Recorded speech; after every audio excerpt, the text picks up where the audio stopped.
closely at your social feeds, your inbox, or the articles you read today, you will likely notice a distinct growing uniformity. We are generating digital content at an industrial scale, but the output feels remarkably flat. You can spot the symptoms in the text. Articles are suddenly littered with the exact same vocabulary. Every event serves as a testament or marks a pivotal moment, and authors constantly want to delve into a topic. The imagery suffers from the same condition. Basic image prompts yield flat plastic lighting and subjects that look like over-polished stock photography.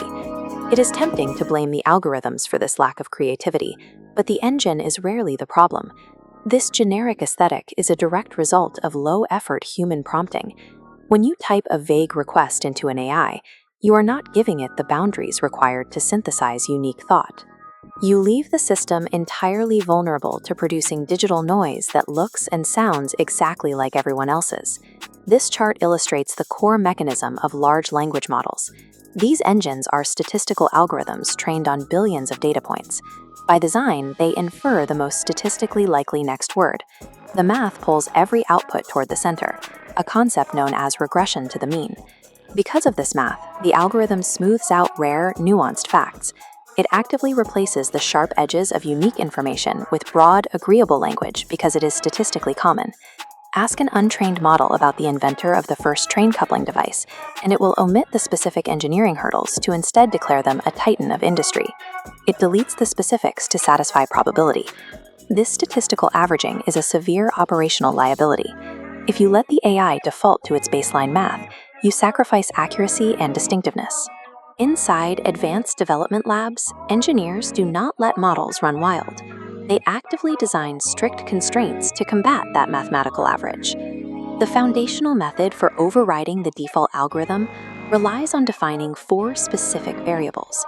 You must clearly assign the persona, the exact task, the situational context, and the required output format. By explicitly simulating an expert persona, telling the engine it is a senior digital strategist or a systems architect, you force the AI to abandon its generic baseline and access highly specialized, targeted datasets. But defining what the AI should do is only part of the equation. You must apply extreme negative constraints. You have to explicitly forbid conversational filler, emojis, and enthusiastic introductory pleasantries. You can apply the strict utility and restraint of industrial design directly to your text. By feeding the AI a banned vocabulary list, forbidding words like delve, showcase, or crucial, you forcefully cut off its access to its favorite statistical crutches. Asserting control over an AI is rarely about asking for what you want.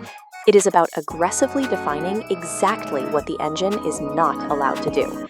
This exact logic applies to visual generation. Give an image engine a vague description, and it will invent the missing variables using the most average, recognizable data available. This diagram illustrates the 5-layer prompt framework. It is a systematic method designed to eliminate the engine's guesswork by forcing you to define every visual variable across 5 distinct layers. First, you establish the physical reality. You lock in the subject in action, mandate the lighting direction in the environment layer, and specify the exact camera body and lens focal length to control the depth of field. Then, you override the default aesthetic by stacking the final constraints, explicitly defining the color palette, the tactile texture of the scene, and precise industry-standard quality tags. By building this stack of technical specifications, you stop pulling the lever on a random slot machine. You turn the AI into a deterministic camera simulator.